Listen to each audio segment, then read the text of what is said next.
آل Pakistan local government workers federation کے بانی رہنما غلام محمد ناز نے وفاقی اور صوبائی حکومتوں سے اپیل کی ہے کہ برائے مہربانی وہ بلدیاتی اداروں کو اقلیت میں تبدیل نہ کریں، کیونکہ وفاقی اور صوبائی حکومتوں کے رویے کے باعث بلدیاتی ملازمین خود کو اقلیت تصور کرنے لگے ہیں۔ دیگر سرکاری ملازمین کے مقابلے میں بلدیاتی ملازمین کو نظر انداز کیا جاتا ہے، جو کہ اسلامی جمہوریہ پاکستان میں ایک ریڑھ کی ہڈی کی حیثیت رکھتے ہیں۔ کورونا وائرس ہو یا آندھی طوفان، یہ سینیٹری ورکر اور دیگر بلدیاتی ملازمین ہمیشہ اشاروں پر ہوتے ہیں، لیکن ان کے ساتھ اقلیتوں کا سلوک کیا جا رہا ہے۔ سنیے انہی کی زبانیں۔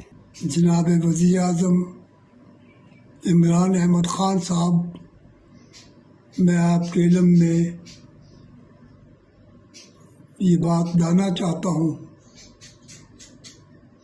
کہ سرکاری ملازمین میں سے اگر دیکھا جائے تو بلدیاتی اداروں کے ملازمین عوام کے حقیقی خدمتگار ہیں۔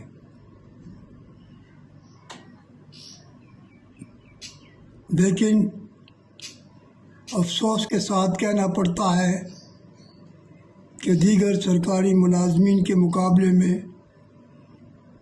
ان کو تنخواہیں اور دیگر مراد بہت کم دی جاتی ہے،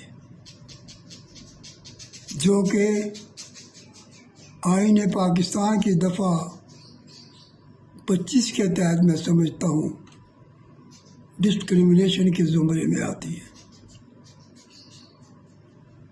دنیا بھر میں اور اب تو پاکستان میں بھی سینیٹری ورکرز کو ہیروز کا درجہ دیا گیا ہے، کیونکہ انہوں نے موجودہ حالات میں بغیر کسی حفاظتی سامان کے کورونا کے ساتھ جو جنگ لڑی ہے، اگر دیکھا جائے تو وہی فرنٹ لائن سولجر ہیں۔ انہوں نے پرواہ نہیں کی کہ ان کی جان جا سکتی ہے، لیکن بہت افسوس کے ساتھ کہنا پڑتا ہے کہ ان فرنٹ سولجرز کو اتنا بھی حق نہیں کہ ان کی ملازمت کو مستقل کیا جائے۔ وہ تو بیچارے کانٹریکٹ پر بھی نہیں، بلکہ ان کو ڈیلی ویجز پر رکھا ہوا ہے۔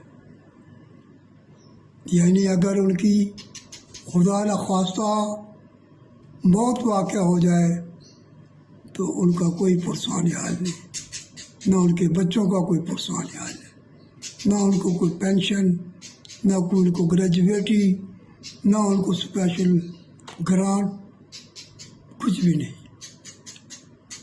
کیا یہ اس لیے ہے کہ سینیٹری ورکرز غیر مسلم ہیں؟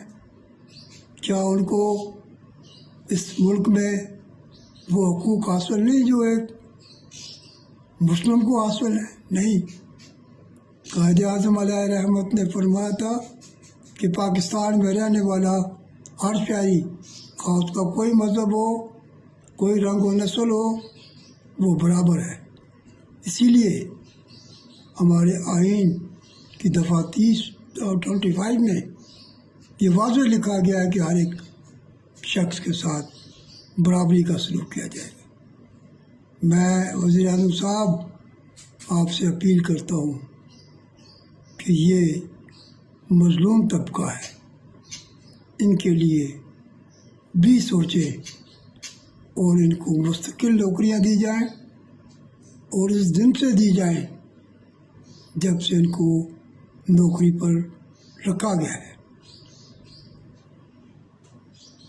اس کے علاوہ ہمارے اداروں میں دوسرا اہم حصہ کون سا ہے؟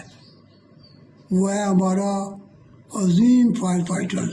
آل Pakistan local government workers federation ملک بھر میں جہاں بلدیاتی ملازمین کی خدمات کا اعتراف کروانا چاہتی ہے، وہیں ان کی مراد کے لیے سرگرم عمل ہے۔ سندھ ہو، پنجاب، بلوچستان یا Khyber Pakhtunkhwa, all Pakistan local government workers federation ایک پلیٹ فارم پر جمع ہے، اور تمام بلدیاتی یونین کے ایک پلیٹ فارم پہ جمع ہونے کے بعد ہم یقین سے کہہ سکتے ہیں کہ بلدیاتی ملازمین کا استحصال ختم ہوگا اور ان کی یہاں بھی خوشحالی آئے گی اور دیگر سرکاری ملازمین کی طرح ان کی بھی کارکردگی کا اعتراف کیا جائے گا۔ عزیز عارف، KBS بلدیاتی نیوز۔